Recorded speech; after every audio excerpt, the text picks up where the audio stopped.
हाथों में लिस्ट लिए एसपी अनन्या सिंह अपनी बहन ललिता की शादी की साड़ी खरीदने अकेले बाजार जा रही थी। उसने लाल सलवार सूट, पैरों में साधारण जूते, चेहरे पर सादगी, ना कोई बॉडीगार्ड, बस एक आम बहन की तरह बाजार पहुंची। उसे देख आसपास के दुकानदार पहचान भी ना पाए कि कौन आई है। तभी उनकी नजर सीधे उसी पुरानी कपड़ों की दुकान पर गई जहां वह पहले भी कई बार बिना सिक्योरिटी चोरी छिपे आ चुकी थी। एसपी अनन्या धीरे धीरे दुकान में दाखिल हुई। दुकान बड़ी नहीं थी, लेकिन चारों तरफ रंग बिरंगी साड़ियों के थान सजे थे। काउंटर पर मालिक हिसाब किताब में उलझा था और करीब 20 साल का एक लड़का ग्राहकों को साड़ियां दिखा रहा था। अनन्या को आते देख किसी ने खास ध्यान नहीं दिया। सबको लगा कोई आम सी ग्राहक होगी। वह काउंटर के पास जाकर खड़ी हो गई और लड़के से बोली, भैया मेरी बहन की शादी है, उसके लिए एक बहुत अच्छी साड़ी चाहिए, कुछ बढ़िया डिजाइन दिखाएं। लड़के ने बेमन से कुछ साड़ियां काउंटर पर फैला दी। अनन्या एक एक साड़ी को उठाकर गौर से देखने लगी। उसे कभी रंग पसंद नहीं आता तो कभी बॉर्डर नहीं। उन्होंने एक साड़ी को देखकर कहा, यह रंग बहुत हल्का है, ललिता पर खिलेगा नहीं। इसका बॉर्डर बहुत पतला है, शादी के हिसाब से जचेगा नहीं। फिर अनन्या ने एक और साड़ी को पलटकर कहा, अरे यह तो बहुत ज्यादा छटक है, दुल्हन को थोड़ा सोबर दिखना चाहिए। इसी तरह आधा घंटा कब बीत गया पता ही नहीं चला। दुकान में ग्राहकों की भीड़ बढ़ने लगी थी। लड़के के चेहरे पर अब झुंझुलाहट साफ झलक रही थी।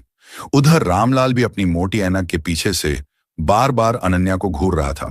फिर वह थोड़ा रूखेपन से कहा, सब एक से बढ़कर एक पीस हैं, मैडम जी इनमें से ही कोई ले लीजिए। लेकिन अनन्या का दिल मान ही नहीं रहा था। उनके लिए यह सिर्फ एक साड़ी नहीं थी, यह उनकी बहन के लिए उनका प्यार, उनका दुलार था।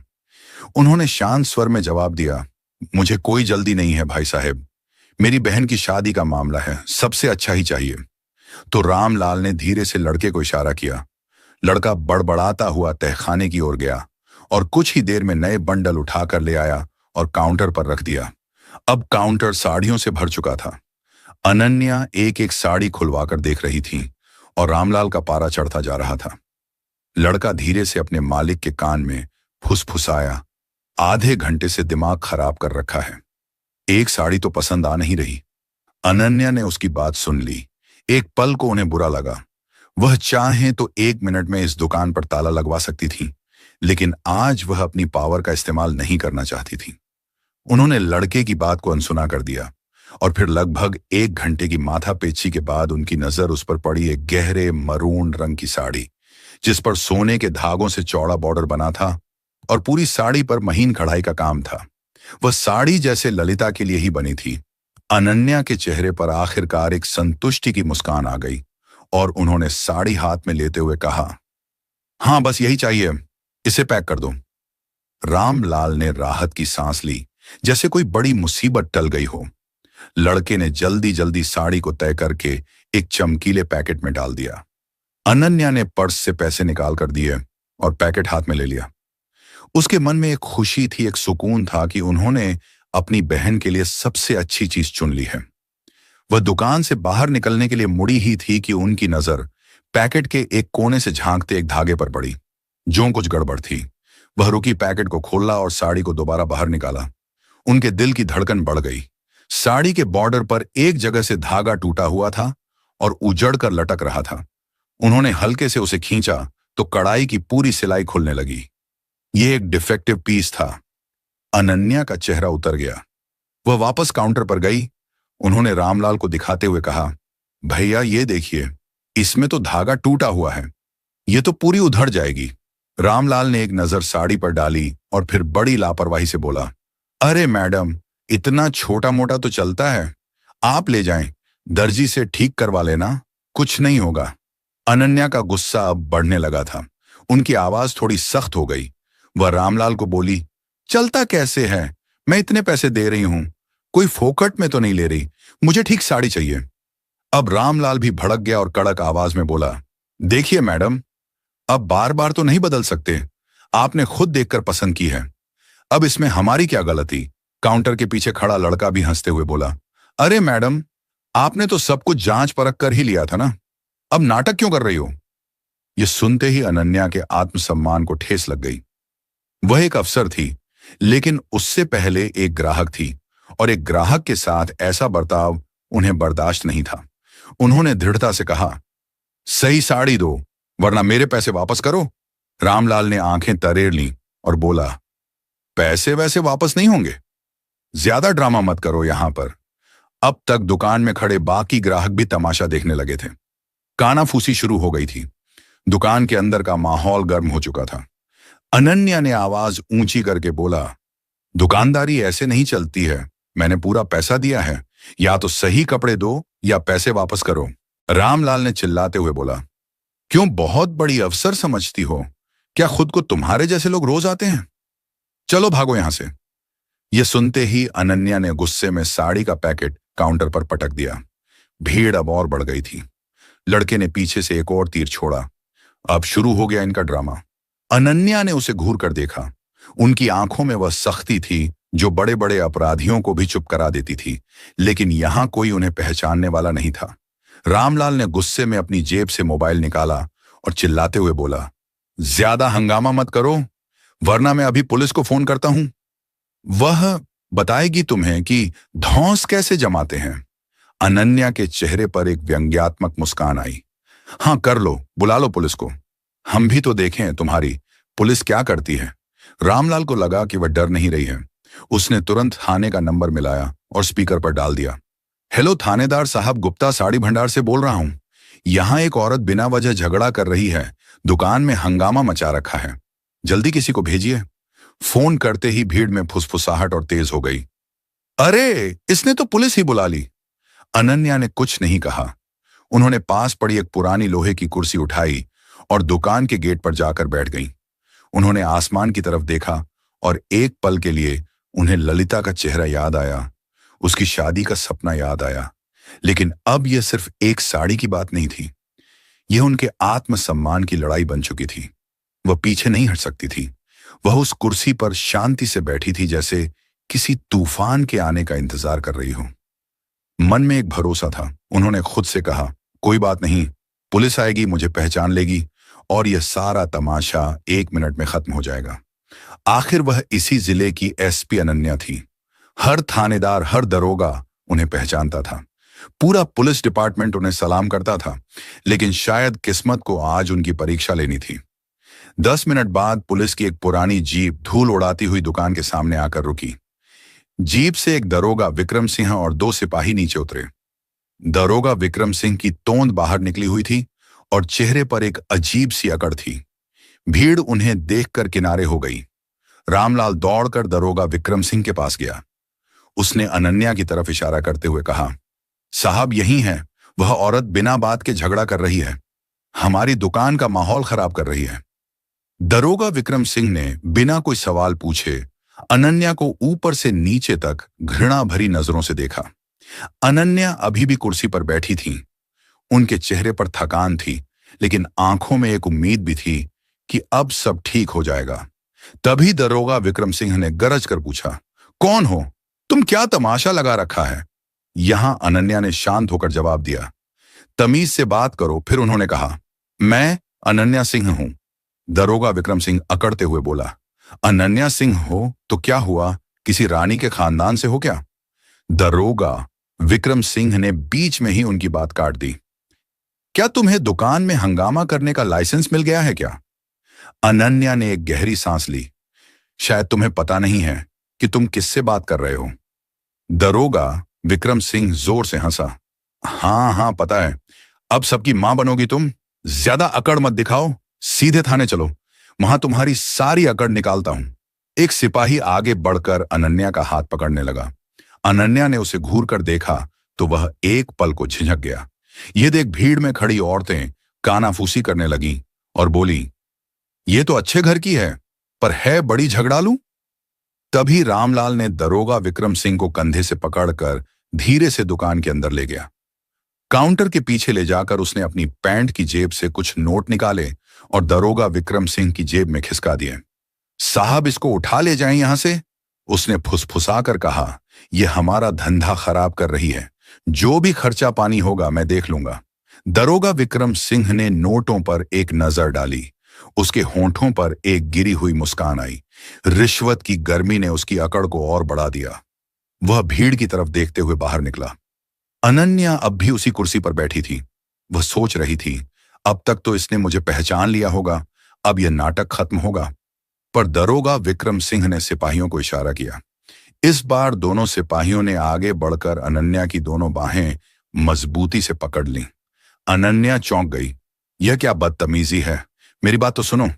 दरोगा विक्रम सिंह ने सीटी बजाते हुए जीप की तरफ इशारा किया और बोला, बहुत बोल लिया तुमने, अब थाने चलो, वहीं पता चलेगा कौन कितना बड़ा अफसर है। भीड़ में से किसी ने ताना कसा, देखो देखो बड़ी मैडम बनने आई थी, अब हवालात में चक्की पीसेंगी। रामलाल दूर खड़ा अपनी मूंछों पर ताव देते हुए हंस रहा था। एसपी अनन्या की आंखों में आग जल रही थी, लेकिन उस वक्त उनकी आवाज से ज्यादा भारी था कानून के रखवालों का वह हाथ जो आज एक बेकसूर को पकड़ रखा था। उन्होंने कोई विरोध नहीं किया। वह जानती थीं कि अगर उन्होंने यहां अपनी पहचान बताई तो ये लोग शायद यकीन ना करें और तमाशा और बढ़ जाए। जीप का दरवाजा खुला। सिपाहियों ने उन्हें लगभग ढकियाते हुए अंदर बिठा दिया। जीप का दरवाजा बंद हुआ और उनकी इज्जत, उनका पद, सब कुछ उस बंद दरवाजे के पीछे कैद हो गया। गाड़ी जैसे ही गली से बाहर निकली, रामलाल ने राहत की सांस ली और अपनी दुकान का शटर गिरा दिया। धंधा फिर से अपनी रफ्तार पकड़ लेगा, लेकिन एसपी अनन्या सिंह की इज्जत को थाने के रास्ते पर घसीटा जा रहा था। पुलिस जीप धूल उड़ाती हुई थाने के गेट पर आकर रुकी। यहां बाजार की भीड़ तो नहीं थी, बस कुछ मुजरिमों के रिश्तेदार और पुलिस वाले थे। माहौल में एक अजीब सी उदासी और खामोशी थी। दरोगा विक्रम सिंह जीप से उतरा और एक सिगरेट सुलगकर कश लेने लगा और सिपाही ने जीप का दरवाजा खोले और अनन्या को बाहर खींचकर निकाला गया। लेकिन अनन्या सिर्फ चुप थी, कोई बहस नहीं, कोई गिड़गिड़ाहट नहीं। उनकी सीधी नजर दरोगा विक्रम सिंह के चेहरे पर थी, लेकिन रिश्वत और अहंकार में डूबे उस दरोगा विक्रम सिंह को कुछ भी समझ नहीं आ रहा था। दरोगा विक्रम सिंह ने उन्हें धक्का देते हुए कहा, ले चलो थाने के अंदर। थाने में अंदर एक हेड कांस्टेबल बैठा फाइलें पलट रहा था। उसने पूछा, साहब ये कौन लड़की है? दरोगा विक्रम सिंह ने घमंड से कहा, यह बहुत बड़ी तोप बनी फिरती थी, एक दुकानदार से झगड़ा कर रही थी। ऐसे ही लोग शहर में दंगे करवाते हैं, इसे हवालात में डालो, सारी गर्मी निकल जाएगी। अनन्या ने एक आखिरी बार कोशिश की। मैं अनन्या सिंह हूं, हेड कांस्टेबल ने बीच में ही टोक दिया। नाम पता बाद में कागज में लिख लेंगे मैडम, पहले अंदर चलिए। एक सिपाही ने लोहे का एक भारी गेट खोला और उन्हें हवालात में डाल दिया। अंदर सीलन भरी हवालात थी, दीवारों से पपड़ी उतर रही थी और हवा में एक अजीब सी बदबू थी। एक कोने में टूटी हुई चारपाई पड़ी थी। अनन्या ने एक गहरी सांस ली। ये वही हवालात थी जिसका उन्होंने कुछ दिन पहले ही निरीक्षण किया था। आज वो खुद इसमें एक कैदी बनकर खड़ी थी। दरोगा विक्रम सिंह ने बाहर से ताला लगाया और जोर से हंसा और बोला, अब बनो अफसर और रानीबाई।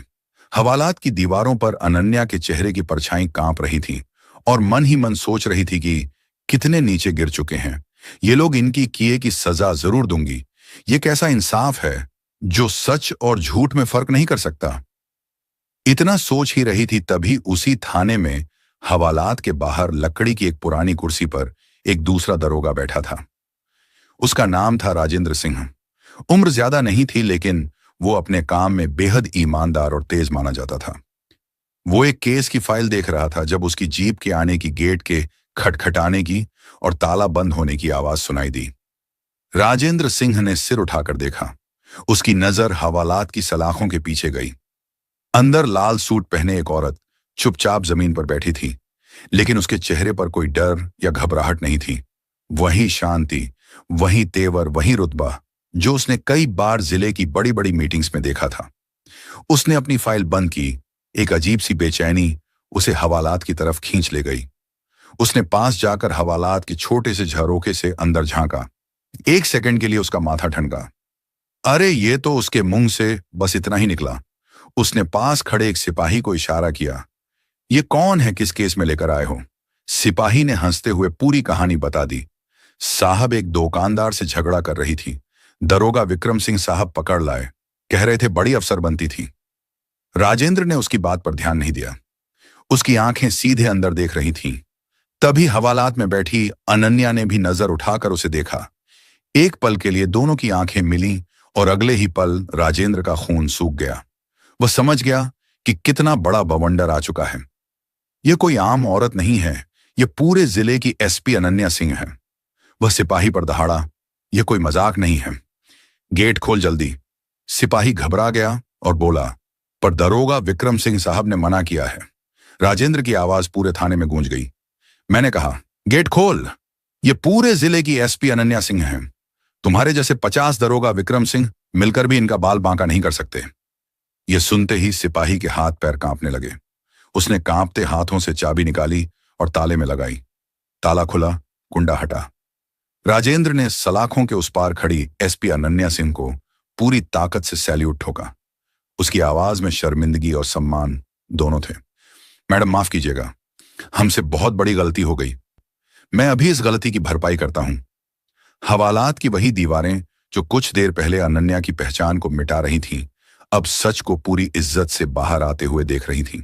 हवालात का ताला खुलते ही एसपी अनन्या सिंह बाहर आईं। उनका चेहरा शांत था, लेकिन उनकी आंखों में एक तूफान छिपा था। राजेंद्र ने उन दोनों सिपाहियों और हेड कांस्टेबल को जमकर फटकार लगाई। कुछ ही मिनटों में यह खबर थाने से बाहर जैसे ही पहुंची कि हवालात में बंद औरत कोई आम महिला नहीं, बल्कि पूरे जिले की एसपी अनन्या सिंह है। दरोगा विक्रम सिंह के होश उड़ गए। उसका चेहरा पीला पड़ गया, माथे पर पसीने की बूंदें छलक आईं।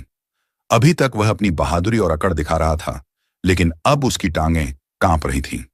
वह बेतहाशा थाने की ओर भागा। सीढ़ियां चढ़ते हुए उसके पैर फिसल रहे थे, सांसें तेज हो गई थीं। कमरे का दरवाजा खोला तो सामने वही दृश्य था। हवालात खुल चुकी थी। एसपी अनन्या सलाखों से बाहर आ चुकी थी। चारों तरफ पुलिस वाले खामोश खड़े थे, जैसे किसी अपराध पर गवाह हों। दरोगा विक्रम सिंह ने जैसे ही अनन्या को देखा, उसकी आंखों में खौफ उतर आया। वह दौड़कर उनके पैरों में गिर पड़ा। माफ कर दीजिए मैडम, मुझसे बहुत बड़ी गलती हो गई। मैं आपको पहचान नहीं पाया। आप चाहें तो जो सजा दें मैं झेल लूंगा, बस मुझ पर दया कर दीजिए। उसकी आवाज कांप रही थी, हाथ जोड़कर गिड़गिड़ा रहा था। पूरे थाने में सिर्फ उसकी हून हारती हुई आवाज गूंज रही थी, लेकिन अनन्या का चेहरा शांत था। उनकी आंखों में गुस्सा नहीं, बल्कि एक ठंडी शक्ति थी, वह शक्ति जो अपराधी को पिघला दे।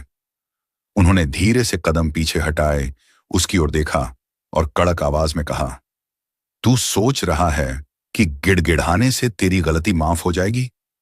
याद रख, यह कुर्सी कोई सौदा नहीं है जो रिश्वत और डर से बच जाए। यह जिम्मेदारी है और तूने उस जिम्मेदारी को पैसों और झूठे अहंकार के नीचे कुचल डाला। दारोगा विक्रम सिंह रोते हुए बोला, मैडम रहम कर दीजिए, घर वाले बच्चे सब भूखे मर जाएंगे। मैं अपनी पत्नी की कसम खाता हूं, अब कभी ऐसी गलती नहीं होगी। अनन्या ने उसकी बात बीच में ही रोक दी। उनकी आवाज पूरे थाने में गड़गड़ाहट की तरह गूंजी। बस अब तेरी यह नौटंकी मुझे और नहीं सुननी। तूने आम महिला समझकर जिस तरह से मेरे साथ दुर्व्यवहार किया, उसी तरह तूने न जाने कितनों के साथ ऐसा काम किया होगा। तू माफी के लायक नहीं है, आज से तू सस्पेंड है। एसपी अनन्या की यह बात सुनते ही पूरा थाना सन्नाटे में डूब गया। दारोगा विक्रम सिंह वहीं जमीन पर गिरा, सिर पकड़कर सुबकने लगा। उसके होंठ कांप रहे थे, लेकिन अब उसके पास कोई दलील नहीं बची थी। राजेंद्र ने तुरंत रिपोर्ट निकाली, सस्पेंशन का आदेश लिखा और उस दारोगा विक्रम सिंह को वहीं मौजूद पुलिस जीप में बैठाकर लाइन हाजिर करवा दिया। अब उसकी अकड़ धूल हो चुकी थी। अगले ही दिन उस कपड़ा रामलाल को भी नोटिस भेज दिया गया। ग्राहक के साथ धोखाधड़ी, झूठा केस दर्ज करवाना और प्रशासन के काम में बाधा डालना। उसकी दुकान का लाइसेंस रद्द करने की कार्यवाही शुरू हो गई। रात काफी हो चुकी थी, लेकिन अनन्या ने एक पल भी आराम नहीं किया। उन्होंने वॉशरूम जाकर अपने कपड़े ठीक किए, चेहरे पर पानी के छींटे मारे। वह दर्द व अपमान सब कुछ उन्होंने अपने अंदर समेट लिया था। एक सिपाही ने कहा, मैडम सरकारी गाड़ी भेज देते हैं। अनन्या ने सिर हिला दिया, नहीं, मैं अपनी कार से ही जाऊंगी। वह फिर से अफसर नहीं, सिर्फ एक बहन बनना चाहती थी। थाने से बाहर निकलकर जब वह अपनी पुरानी कार में बैठी तो उनकी आंखों में आंसू आ गए, लेकिन उन्होंने उन्हें बहने नहीं दिया। कुछ ही घंटों बाद उनकी गाड़ी उसकी घर के गेट पर रुकी। शादी के घर में शहनाई की गूंज थी। चारों तरफ हंसी, मजाक, नाच गाना और मेहमानों की चहल पहल थी। ललिता अपनी सहेलियों से घिरी हुई थी। और उसके चेहरे पर दुल्हन बनने की एक अनोखी चमक थी। उस चमक के बीच उसकी आंखें बार बार अपनी बड़ी बहन अनन्या को ढूंढ रही थीं। अनन्या वहीं थी, हर रस्म में ललिता के साथ खड़ी, कभी उसकी चुनरी ठीक करती, कभी उसे छेड़कर हंसा देती। चेहरे पर एक शांत और प्यारी सी मुस्कान थी, जैसे कल रात कुछ हुआ ही ना हो। उन्होंने ललिता को वो मरून रंग की साड़ी दी तो ललिता की आंखें खुशी से भर गईं। दीदी, ये कितनी सुंदर है, आपने मेरे लिए सबसे अच्छी चीज चुनी है। अनन्या बस मुस्कुरा दी, बोली, अरे पगली, तेरे लिए तो जान भी हाजिर है। लेकिन उस मुस्कान के पीछे एक गहरा समंदर छिपा था। कल रात जो कुछ भी हुआ वह किसी बुरे सपने की तरह बार बार उनके दिमाग में कौंध रहा था। वह हवालात की सीलन भरी बदबू, वह दारोगा विक्रम सिंह की गिरी हुई हंसी, वह रामलाल का घमंडी चेहरा और भीड़ की वह चुभती हुई निगाहें, सब कुछ उनकी आत्मा पर किसी घाव की तरह ताजा था। उन्होंने उस अपमान के घूंट को पिया जरूर था, लेकिन वह उनके गले में अटका हुआ था। वह मुस्कुरा रही थीं, लेकिन उनका मन बेचैन था। वह सोच रही थीं, क्या दारोगा विक्रम सिंह को माफ कर देना चाहिए था। आखिर उसने अपने बीवी बच्चों की कसम खाई थी कि आज के बाद कभी ऐसा काम नहीं करेगा। उसकी आंखों में डर से ज्यादा अपने घर की फिक्र झलक रही थी। अनन्या के दिल में बार बार सवाल उठ रहा था, क्या मैंने सही किया या गलत। उनकी आत्मा जानती थी कि वर्दी का अपमान बर्दाश्त नहीं किया जा सकता, लेकिन तभी उसे थाने का अंतिम दृश्य उसे याद आया जब दारोगा विक्रम सिंह को सस्पेंड करके ले जाया जा रहा था, तो उसके चेहरे पे एक ऐसे हंसी थी कि मानो उसे कुछ हुआ ही नहीं हो। उसकी नजरें ये इशारा कर रही थीं कि तुमको देख लेंगे। उसके अंदर कोई डर नहीं था। उनकी आंखें शून्य में टिक गईं। वह उसकी आंखों में भय होने लगा। तभी ललिता ने धीरे से उनका हाथ हिलाया और मुस्कुराकर बोली, दीदी, आप कहाँ खोई हुई हैं। उसकी आवाज ने अनन्या की सोच को तोड़ दिया। अनन्या चौंककर हकीकत में लौटी। कहीं नहीं लल्ली, बस देख रही हूं, मेरी गुलियां आज कितनी सुंदर लग रही है। उन्होंने बड़ी सफाई से बात को टाल दिया। वह अपनी बहन की जिंदगी के सबसे बड़े दिन में किसी भी तरह की कड़वाहट भूलना नहीं चाहती थी। दीदी, कल आप इतनी देर से क्यों आई, और मां बता रही थी कि आपका फोन भी नहीं लग रहा था, सब ठीक तो है ना। ललिता की आंखों में चिंता साफ झलक रही थी। अनन्या ने एक गहरा सांस लिया। वह अपनी छोटी बहन से झूठ नहीं बोलना चाहती थी, लेकिन सच बताने का यह सही वक्त नहीं था। हाँ, सब ठीक है, बस एक जरूरी ऑफिशियल काम में फंसी थी, लेकिन देख, मैंने अपना वादा पूरा किया, तेरी साड़ी ले आई। रात को जब सब लोग संगीत और नाच गाने में डूबे थे, अनन्या अकेले छत पर चली गई। ठंडी हवा के बीच उसने राजेंद्र को फोन किया और बोला, मुझे दरोगा विक्रम सिंह और दुकानदार रामलाल की पूरी जानकारी चाहिए। राजेंद्र ने भरोसा दिलाया, सुबह तक रिपोर्ट दे दूंगा। अगले दिन हल्दी की रस्म के बीच फोन आया। राजेंद्र ने बताया, रामलाल के कई धोखाधड़ी के केस दबाए गए हैं और दरोगा विक्रम सिंह एमएलए भैरव सिंह यादव का खास आदमी है। अवैध शराब, जमीन कब्जा, वसूली सब उसी के लिए करता है। अनन्या ने सब जोड़ लिया तो रामलाल भी उसी के नेटवर्क का हिस्सा है। शाम होते ही बारात की खुशी पर अचानक साया छा गया। एक जीप से कुछ गुंडे कूदे और पंडाल के बाहर खौफ का तूफान उतर आया। उनके लीडर मंगल ने चिल्लाकर शादी रोकने को कहा, रोको ये शादी। उसकी आवाज में इतनी कर्कशता थी कि संगीत तुरंत बंद हो गया। पूरे पंडाल में सन्नाटा छा गया। उसने सबके सामने ललिता पर इल्जाम लगाया कि उसने उसके भाई जग्गा पहलवान से 50 लाख रुपए उधार लिए हैं और अब वह पैसे लौटाए बिना शादी करके भागना चाहती है। दूल्हे के घर वाले सख्ते में आ गए और मेहमान कानाफूसी करने लगे। ललिता, जिस पर कुछ देर पहले खुशियों के फूल बरसाए जा रहे थे, अब उस पर झूठे इल्जामों की कीचड़ उछाली जा रही थी। वह फूट फूट कर रोने लगी। अनन्या का खून खौल उठा। वो जानती थी कि यह भैरव सिंह की घटिया चाल है, उन्हें और उनके परिवार को बदनाम करने का तरीका। वह एक शेरनी की तरह आगे बढ़ी। उसकी आंखों में ना कोई डर था, ना कोई घबराहट, बस एक सर्द गुस्सा था। क्या सबूत है तुम्हारे पास? उसकी आवाज शांत लेकिन इतनी पेनी थी कि मंगल भी एक पल को ठिठक गया। मंगल ने कुछ नकली स्टैंप पेपर हवा में लहराए। अनन्या ने एक नजर में ही पहचान लिया कि वह जाली भी है। अच्छा, तो अपने जग्गा भाई का नंबर दो, मैं अभी उससे बात करती हूं। यह सुनकर गुंडे घबरा गए। वह तो शहर से बाहर है। तो फिर ये कचरे के टुकड़े मुझे मत दिखाओ। अनन्या ने कागज छीनकर उसके मुंह पर फेंक दिए। अब तुम्हारे पास दो रास्ते हैं, या तो चुपचाप यहां से निकल जाओ, या मैं अभी फोर्स बुलाकर धोखाधड़ी, मानहानि और एक पब्लिक सर्वेंट के परिवार को धमकाने के जुर्म में तुम सबको अंदर करवा दूंगी। पब्लिक सर्वेंट का नाम सुनते ही गुंडों के होश उड़ गए। उन्हें अंदाजा नहीं था कि वह किससे पंगा ले रहे हैं। 10 सेकंड के अंदर वह सब दुम दबा कर भाग गए। माहौल संभल तो गया, लेकिन जश्न का रंग फीका पड़ चुका था। अनन्या ने दूल्हे के पिता से हाथ जोड़कर माफी मांगी और उन्हें यकीन दिलाया कि उनकी बहन बेकसूर है। उन्होंने वादा किया कि वह इस साजिश की जड़ तक पहुंचेंगी। उस दिन अनन्या ने ठान लिया था कि भैरव सिंह ने उनकी बहन की इज्जत पर हाथ उठाकर अपनी बर्बादी को दावत दी है। ललिता की विदाई के बाद घर की खामोशी अनन्या के गुस्से को और बढ़ा रही थी।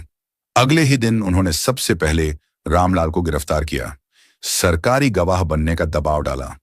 डर के बावजूद रामलाल चुप रहा, लेकिन जब उसने देखा कि अनन्या ने भैरव सिंह के दाहिने हाथ जगह पहलवान के अवैध जमीन कब्जों पर बुलडोजर चलवा दिया, करोड़ों का गैर कानूनी निर्माण मिट्टी में मिला दिया और 20 गुंडों को गिरफ्तार कर लिया, तब रामलाल टूट गया।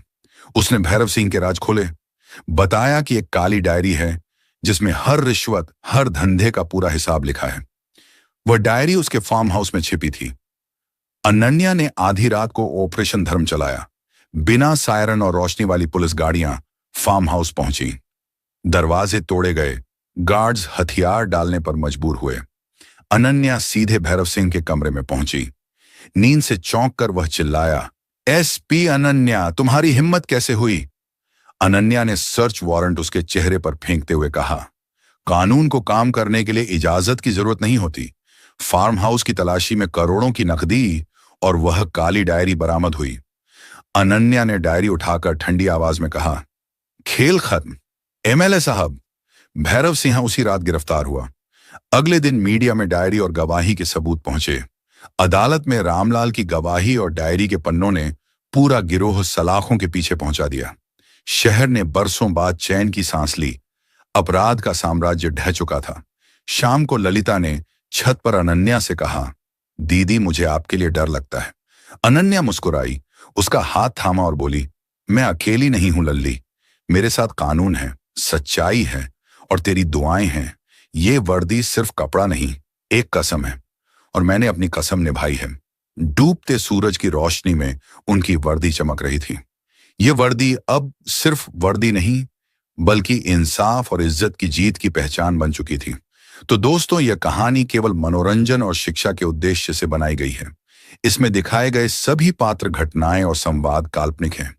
किसी भी वास्तविक व्यक्ति, संस्था या घटना से इनका कोई संबंध नहीं है। कृपया इसे केवल कहानी के रूप में देखें और इसका आनंद लें।